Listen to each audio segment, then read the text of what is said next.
Today we're going to explore something that's absolutely central to understanding cyberpunk. Not just as a genre, but as a lens for examining our present moment.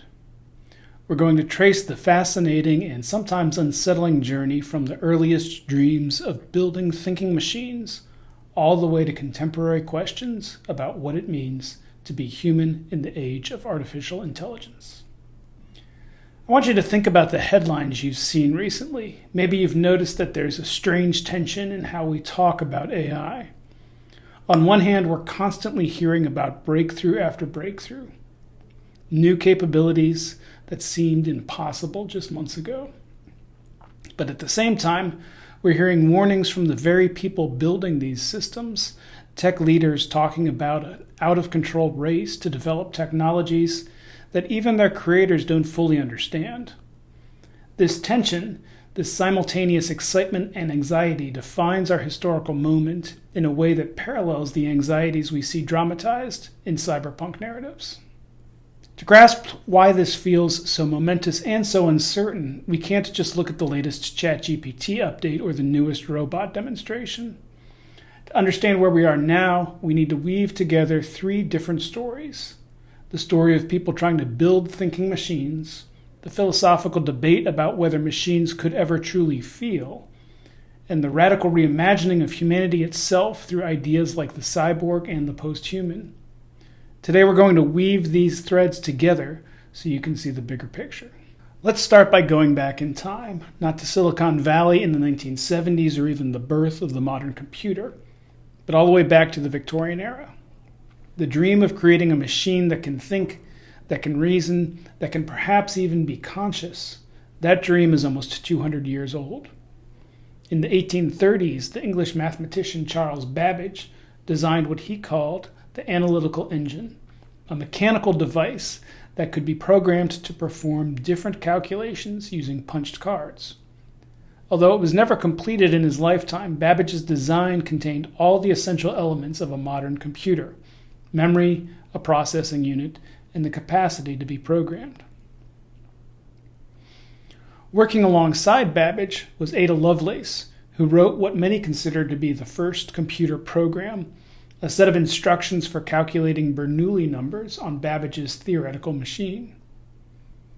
More importantly, Lovelace recognized something Babbage himself had not fully grasped: that such a machine might be capable of more than mere calculation. She speculated that it could manipulate symbols according to rules and potentially create music or art. Lovelace imagined that, in other words, a machine that could process information abstractly, an idea more than a century ahead of its time. Moving into the 20th century, we encounter Alan Turing, the British mathematician and cryptographer, whose work during World War II helped crack the Nazi Enigma code. In 1936, Turing published a paper describing what we now call the Turing machine, a theoretical model that established the fundamental principles of computation. Even more provocatively, in 1950, Turing published a paper asking, "Can machines think?" and proposed what became known as the Turing test. If a machine's responses are indistinguishable from a human's, should we not consider it intelligent? These three figures, Babbage with his mechanical vision, Lovelace with her philosophical insight, and Turing with his theoretical and practical contributions, laid the intellectual groundwork for everything that would follow. They were grappling with profound questions about calculation, logic, and whether thought itself could be mechanized. This mechanical dream continued to develop through the early 20th century, but things really accelerated in the 1940s and 50s. In 1943, we got the first descriptions of artificial neural networks, systems modeled on how biological brains process information. The very next year, game theory emerged as the mathematical framework for understanding strategic decision-making, which would become crucial for AI development. And then in 1950, something interesting happened in the cultural sphere. Isaac Asimov published his 3 Laws of Robotics. Now, these were part of science fiction stories, but they represented something important. They were one of the first serious attempts in our cultural imagination to grapple with the ethics of machine autonomy. What rules should govern beings that can think but aren't human? The creation of these early thinking machines was an incredible achievement in mathematics and engineering, but it also forced a deeper, more unsettling question to the surface. What would it mean if these machines could not just calculate, but actually think? And even more provocatively, what if they could feel? This brings us to what philosophers call the question of sentience, and it's been central to ethics for centuries. Sentience is the capacity to experience feelings and sensations, to have subjective experiences. It's been central to how we think about ethics for a very long time. There's a famous quote from the 18th century philosopher Jeremy Bentham, who was actually writing about how we should treat animals. But his words have this haunting relevance to our conversations about AI. Bentham said, quote, "The question is not can they reason, nor can they talk, but can they suffer?" Think about what he's saying here. He's saying that morally relevant question isn't intelligence or linguistic capability. It's about the capacity for suffering. For centuries, humanity placed itself in this unique category. We assumed consciousness was exclusively our domain. But that view has been seriously challenged. In 2012, there was a pivotal moment, the signing of the Cambridge Declaration on Consciousness. A group of prominent neuroscientists made some revolutionary claims. They concluded that many non-human animals possess the neurological structures necessary to generate conscious states. We're talking about all mammals, all birds, and even creatures like octopuses. And here's the kicker. They asserted that, quote, "humans are not unique in possessing the neurological substrates that generate consciousness." Now, why am I telling you about this declaration concerning animals in a lecture about AI? Because the scientific consensus dramatically widened what ethicists call the moral circle, the boundary of beings we recognize as deserving moral consideration. And once you've expanded that circle to include non-human biological creatures, a logical question emerges. Can consciousness be confined to all biological life at all? If consciousness isn't uniquely human, and if it's not even uniquely biological in principle, then what are we to make of the possibility of machine consciousness? The ongoing debate over whether a machine could ever achieve true sentience and what our responsibilities would be if it did is a direct extension of this philosophical shift. If we create something that can suffer, what duties do we owe it?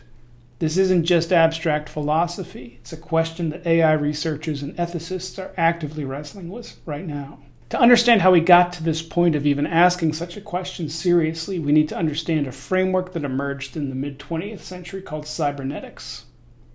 The term itself comes from the Greek word kubernetes, which means steerman or pilot, the person who guides a ship. It's related to, and in fact a cognate of, our English word governor, which refers both to someone who exercises control and to a mechanical device that regulates a machine's operation. That etymological connection is important because it captures exactly what cybernetics is about, the art of steering, of maintaining control and direction. Cybernetics was pioneered by mathematician Norbert Wiener, and we're going to return to his ideas several times today because they're so important. Wiener defined cybernetics as the study of, quote, control and communication in the animal and the machine. Notice that phrase, the animal and the machine. From the very beginning, cybernetics was about finding commonalities between living organisms and complex devices, about understanding the principles of steering and regulation that apply equally to biological and mechanical systems. The central concern of cybernetics is how systems, whether they're biological or mechanical, maintain order and achieve goals in a universe that naturally tends towards disorder. That tendency toward disorder has a name in physics, entropy. The primary tool for fighting entropy is something called feedback. Wiener defined feedback as, quote, control of a machine on the basis of its actual performance rather than its expected performance. Now, this might sound technical, but you actually use feedback constantly in your daily life. Wiener gave two perfect examples. Think about picking up an object, say a cup of coffee. You don't execute some pre-programmed fixed set of muscle movements that you calculated in advance. Instead, your brain continuously uses visual feedback, the distance between your hand and the cup, to adjust your movements in real time until you achieve your goal. Or think about driving a car. When you notice you're drifting too far to the right, that information feeds back to your brain, which then sends a command to your hands to pull the steering wheel left. You're controlling the car based on its actual position, not some memorized blueprint. This concept of the feedback loop, this cycle of action, monitoring, and correction, is fundamental to both biological life and advanced machinery. And recognizing this common principle had a profound effect on how people started thinking about the relationship between humans and machines. The rise of cybernetics and information theory led to what scholar N. Catherine Hales calls the moment when, quote, information lost its body. This is a crucial concept shift, so let me unpack it. Information came to be seen as a pure, disembodied pattern, something abstract and separate from whatever physical medium it happens to inhabit. Whether information is written in a book, stored as magnetic charges on a hard drive, or encoded in the DNA of a cell, the informational pattern itself was increasingly seen as the essential thing, while the material form was considered almost incidental, just a temporary container. Now think about the implications of this. If information is truly an abstract pattern independent of its medium, then theoretically that information could flow freely between what Hales calls, quote, carbon-based organic components, that's us, and silicon-based electronic components, that's computers. This conceptual move made it not just possible but logical to equate the processes of human minds and computational machines. Both are just information processors, according to this view. The differences are merely matters of substrate and efficiency, not differences of fundamental kind. This way of thinking gave rise to two of the most powerful and provocative concepts for understanding our technological future, the cyborg and the post-human. You've probably heard the term cyborg before. It stands for cybernetic organism. A cyborg is a literal, physical manifestation of this philosophy of information flow. It's a being formed by the union of the human with the intelligent machine, where information can flow seamlessly between organic parts and prosthetic or electronic parts. Think about somebody with a cochlear implant that directly interfaces with their auditory nerve, or increasingly sophisticated prosthetic limbs that respond to neural signals. These are real-world cyborgs, systems where the boundary between biological self and technological extension has become genuinely blurred. The post-human is a broader, more philosophical concept. It describes a new understanding of what it means to be a human in a technological age. According to Hales, the post-human view rests on four main assumptions, and I want to walk through these carefully because they're challenging ideas that really force us to examine our assumptions. First, the post-human view prioritizes the informational pattern of a being over its physical body. Your essential self in this framework is the data, not the flesh. It's the pattern of information that constitutes your memories, your personality, your knowledge, not the specific neurons and synapses that currently hold that pattern. Second, it views consciousness not as the seat of identity, not as the essential core of who you are, but as what philosophers call an epiphenomenon, a kind of secondary effect or byproduct of the complex informational system that is your brain. Consciousness, in this view, is what it feels like to be an information processing system of sufficient complexity, but it's not the fundamental thing itself. Third, and this is really interesting, the post-human view thinks of the body as an, quote, original prosthesis. Now, what does that mean? It means the body is understood as an initial tool, the first piece of equipment that we learn to manipulate and control. And if it's a tool, then logically it can be extended or even replaced by other technological prostheses. The body isn't a sacred vessel, it's version 1.0 of your interface with the world. And fourth, the post-human perspective concludes that there's no essential difference between biological existence and a computer simulation, or being a human being and an intelligent machine. Both are simply different mediums for processing and storing information. This is the full flowering of that idea that information lost its body. If information is the essence and bodies are just substrates, then the substrate doesn't matter. Now, as Hales explored these ideas, she also expressed a really important hope. Her dream, as she put it, was for a version of the post-human that, quote, embraces the possibilities of information technologies without being seduced by fantasies of unlimited power and disembodied immortality. That's a crucial distinction. We can recognize the validity of some post-human insights, that we are deeply entangled with technology, that the boundaries between human and machine are genuinely blurring, without buying into every techno-utopian fantasy about uploading consciousness to the cloud or achieving digital immortality. But here's the thing, this philosophical framework isn't just abstract. It's actively shaping the ethics and the goals of the engineers and entrepreneurs who are building our technological future right now.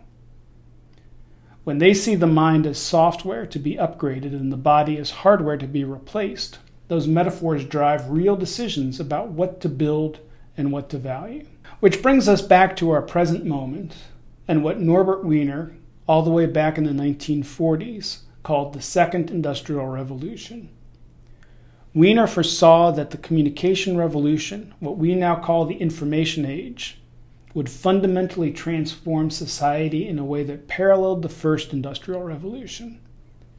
The First Industrial Revolution, he pointed out, devalued the human arm. Physical strength and endurance became less economically valuable because machines could do that work better.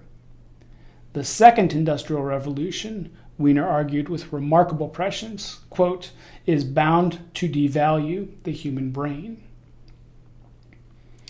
We're living through Wiener's prophecy right now, and the urgency is unprecedented. The very people building AI systems are calling for pauses and comparing the risks to pandemics and nuclear war. Why such alarm? Two very current areas of concern help us understand the stakes. First, current AI systems have known serious technical flaws. ChatGPT, for example, has what researchers call a tendency to hallucinate. Now, it's a sanitized term for a significant problem.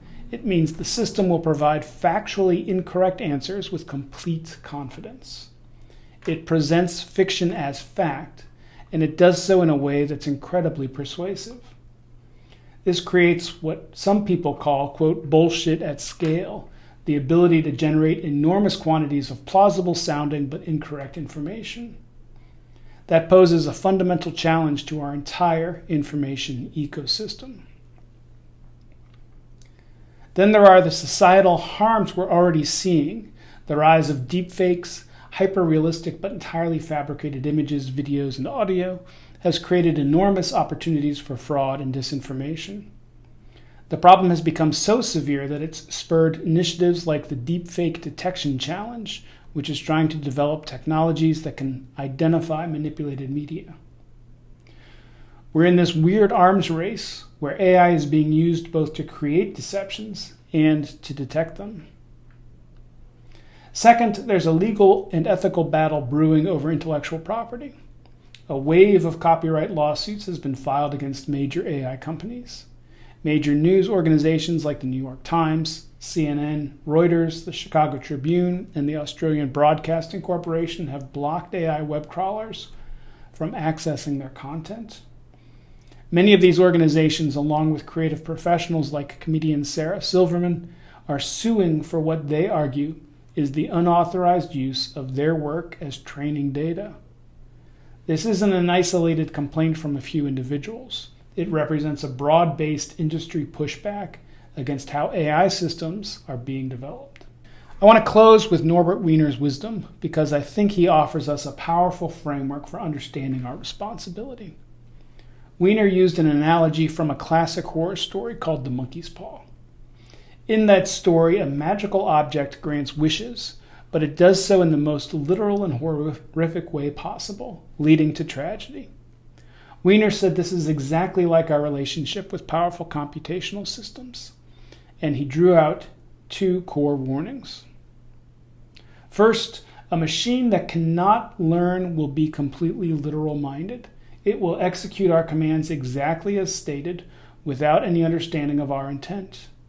We must be exceptionally precise and careful about the instructions we give such systems, because like the monkey's paw, they'll give us exactly what we ask for, which might not be what we actually want. But second, and perhaps more unsettling, a machine that can learn will develop its own operational principles. It will not necessarily make decisions the way we would make them, and its choices will not necessarily be acceptable to us. As these systems become more sophisticated and more autonomous, we lose some measure of control over how they interpret their objectives. The ultimate challenge, then, is not merely building intelligent machines. The challenge is ensuring they are guided by what Wiener called, quote, a benign social philosophy, by values that prioritize human flourishing, that preserve human dignity, that serve genuinely humane ends. To abdicate our moral judgment, to simply outsource our choices to these technologies without deeply considering what values we're encoding in them, is to risk creating systems that reflect a mechanical, dehumanizing worldview. Wiener saw this danger coming more than 70 years ago. He tried to warn people about it, even though he knew how little any one person could do to change the trajectory of such powerful technological and economic forces. But his warning remains urgent and relevant. The cyberpunk narratives we're studying in this course dramatize these very concerns: the concentration of power, the commodification of the body, the blurring of human and machine, the question of whether they can remain human in any meaningful sense as we merge with our technologies. These aren't just compelling stories. They're thought experiments about the world we're actually building.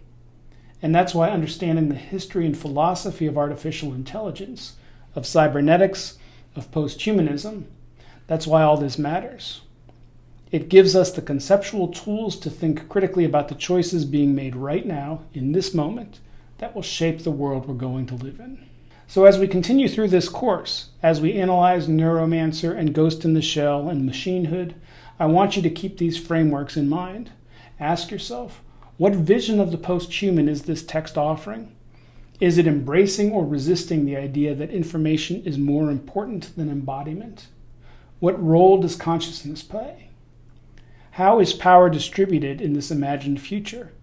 And perhaps most importantly, what cautionary wisdom or hopeful possibilities does this narrative offer us as we navigate our own technological transformation? These are the questions that will guide us. Thanks for your attention.